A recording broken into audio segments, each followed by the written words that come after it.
ఇటీవలే అల్లు అర్జున్ పుష్ప 2 సినిమాతో భారీ పాన్ ఇండియా సక్సెస్ కొట్టాడు. ఆల్మోస్ట్ 1500 కోట్లకు పైగా గ్రాస్ కలెక్షన్స్ వసూలు చేసి సరికొత్త రికార్డులు సృష్టించాడు. అయితే సంధ్య థియేటర్ ఘటన నేపథ్యంలో గత కొన్ని రోజులుగా అల్లు అర్జున్ వార్తల్లో నిలుస్తున్నారు. దీంతో ఫ్యాన్స్ కూడా నిరాశలో ఉన్నారు. ఇలాంటి సమయంలో బన్నీ ఫ్యాన్స్ కి మంచి ట్రీట్ ఇచ్చే న్యూస్ వచ్చింది. గతంలో సంవత్సరం క్రితమే పుష్ప 2 తర్వాత అల్లు అర్జున్ నెక్స్ట్ సినిమా త్రివిక్రమ్ దర్శకత్వంలో ఉంటుందని, హారికా హాసిని ఎంటర్టైన్మెంట్స్, గీతా ఆర్ట్స్ నిర్మాణంలో ఈ సినిమా ఉంటుందని అధికారికంగా ప్రకటించిన సంగతి తెలిసిందే. ఇటీవలే నిర్మాత నాగవంశీ ఓ ఇంటర్వ్యూలో త్రివిక్రమ్ తో బన్నీ తీయబోయే సినిమా స్క్రిప్ట్ పనులు చివరి దశలో ఉన్నాయని, రాజమౌళి కూడా టచ్ చేయని జానర్ లో ఈ సినిమా ఉండబోతోందని, దేశంలో ఎవరూ చూడని ఓ ప్రపంచాన్ని సృష్టించబోతున్నాం, భారీ బడ్జెట్ తో ప్రతిష్టాత్మకంగా సినిమాని తీయబోతున్నామని అన్నారు. తాజాగా నిర్మాత నాగవంశీ అల్లు అర్జున్ నెక్స్ట్ సినిమా గురించి 10 టీవీతో మాట్లాడుతూ షూటింగ్ అప్డేట్ ఇచ్చారు. నిర్మాత నాగవంశీ మాట్లాడుతూ అల్లు అర్జున్ త్రివిక్రమ్ సినిమా షూటింగ్ మార్చి నెల నుంచి మొదలు కానుంది.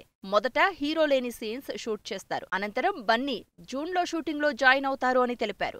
దీంతో నాగవంశీ వ్యాఖ్యలు వైరల్ గా మారాయి. ఈ వార్తతో బన్నీ ఫ్యాన్స్ సంతోషం వ్యక్తం చేస్తున్నారు. ఇక గతంలో త్రివిక్రమ్ అల్లు అర్జున్ కాంబోలో జులాయి, సన్ ఆఫ్ సత్యమూర్తి, అలవైకుంఠపురంలో సినిమాలు వచ్చి హ్యాట్రిక్ హిట్ సాధించాయి. ఇప్పుడు వీరిద్దరూ 4గోసారి కలిసి సినిమా చేస్తూ ఉండడం, భారీ బడ్జెట్ సినిమా కావడం, త్రివిక్రమ్ మొదటి పాన్ ఇండియా సినిమా కావడం, రాజమౌళి కూడా టచ్ చేయని జానర్ అని నిర్మాత చెప్పడంతో ఇప్పట్నుంచే ఈ సినిమాపై భారీ అంచనాలు నెలకొన్నాయి.